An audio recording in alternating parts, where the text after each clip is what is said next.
Hello guys, welcome.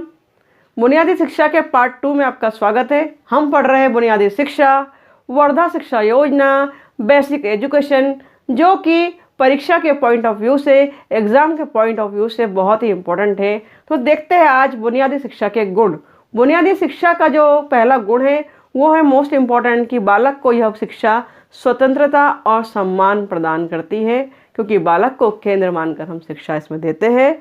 परंपरागत जो शिक्षा थी वो केवल मानसिक विकास पर बल देती थी, परंतु जो बुनियादी शिक्षा या बेसिक शिक्षा की बात कर रहे हैं उसमें हम 3H को आधार मानकर शिक्षा देते हैं। अर्थात ऐसी शिक्षा जो मस्तिष्क के साथ साथ हृदय के साथ साथ हाथ का भी बात करती है, अर्थात 3H, हैंड, हेड और हार्ट, सर्वांगीण विकास पर बल देती है। संक्षेप में अगर कहे तो अतिशयोक्ति नहीं होगी। गांधी जी ने यही विचार व्यक्त किया था।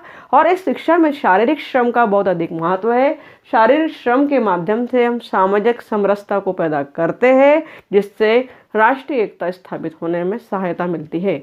आइए आगे देखते हैं इसके और भी गुणों को। बुनियादी शिक्षा अधिकांश व्यावसायिक कुशलता प्राप्त करने में सहायक होती है। विद्यार्थी स्वयं करके सीखते हैं, प्रैक्टिकल के माध्यम से सीखते हैं, तो जो व्यावसायिक कुशलता है इनकी वो डेवलप हो जाती है, व्यवसाय करने में भी माहिर हो जाते हैं। इसके अलावा अगर गुणों में बात करें तो यह बाल मनोविज्ञान की आवश्यकताओं के अनुरूप है।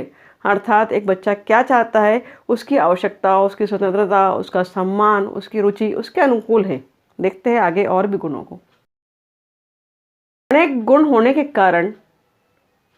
गुण होने के बावजूद भी कुछ कमियां बुनियादी शिक्षा में पाई गई है। इसी कारण इसे पूर्णतः लागू करने में कठिनाई महसूस की गई। तो आइए देखते हैं कि कठिनाइयों के अंतर्गत बुनियादी शिक्षा की क्या सीमाएं होती है।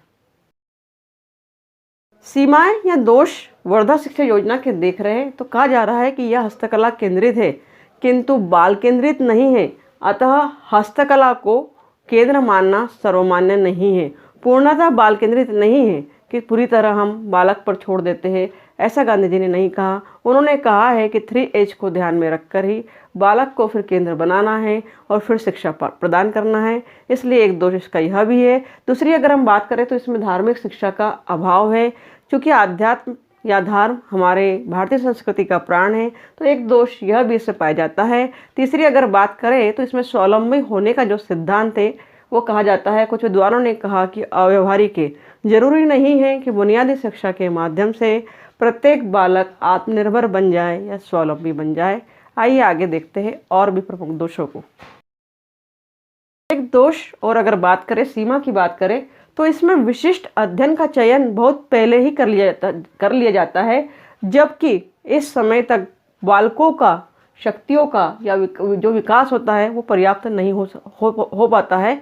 अतः यह मनोवैज्ञानिक नहीं है, यह भी एक दोष है। दूसरी अगर बात करें तो इसमें व्यक्तिगत भिन्नता के अनुसार शिक्षा प्रदान करना संभव नहीं होता। इंडिविजुअल डिफरेंसेस बालकों में पाए जाते हैं। प्रत्येक बालक की योग्यता, रुचि भिन्न भिन्न होती है, तो उस रुचि और योग्यता के अंतर्गत व्यक्तिगत भिन्नताओं के आधार पर हम शिक्षा प्रदान कर पाए, ऐसा संभव नहीं होता। इस कारण यह पॉइंट एक दोष बन जाता है। इसमें प्रशिक्षित अध्यापकों तथा पाठ्य पुस्तकों का अभाव पाया जाता है।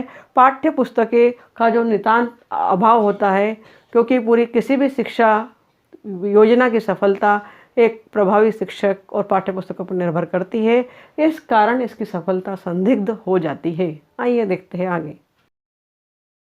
बुनियादी शिक्षा के अंतर्गत पाठ्यक्रम के अंतर्गत कौन कौन से विषय होते हैं ये ज़रूर पूछे जाते हैं। तो बुनियादी शिक्षा में जिन पाठ्यक्रम विषयों को हम शामिल करते हैं या समाविष्ट करते हैं वो विषय होते हैं, नंबर 1 आधारभूत हस्तकला, नंबर 2 देख रहे हैं आप स्क्रीन पर मातृभाषा। नोट डाउन करते चलिए, बुनियादी शिक्षा बहुत इंपॉर्टेंट प्रश्न है, एग्जाम में जरूर पूछा जाता है। तीसरा है गणित को भी इसमें स्थान दिया गया है। चौथी अगर हम बात करें तो सामाजिक विज्ञान के अंतर्गत इतिहास, भूगोल, नागरिकता, नागरिक शास्त्र आदि को भी शामिल किया गया है। और सामाजिक विज्ञान के अंतर्गत प्राकृतिक अध्ययन, वनस्पति विज्ञान, शरीर विज्ञान, स्वास्थ्य विज्ञान, रसायन विज्ञान एवं भौतिक विज्ञान के साथ साथ चित्रकला को भी पाठ्यक्रम में स्थान दिया गया है। संगीत को पाठ्यक्रम में स्थान दिया गया है। ये सभी हमारे पाठ्यक्रम के अंग रहे, विषय बहुत ही इम्पोर्टेंट रहे और शामिल किया गया। इस प्रकार हमने देखा गांधी जी की शिक्षा योजना, बुनियादी शिक्षा योजना, बेसिक शिक्षा योजना को पढ़ा है। अगर वीडियो आपके लिए उपयोगी है, महत्वपूर्ण है, कोई जानकारी अगर आपको प्राप्त हुई है तो इसे लाइक करें, कमेंट करें, सब्सक्राइब करें और देखते रहिए बीएड क्लासेस बाय सुनीता चौक से। Thank you very much for watching my video.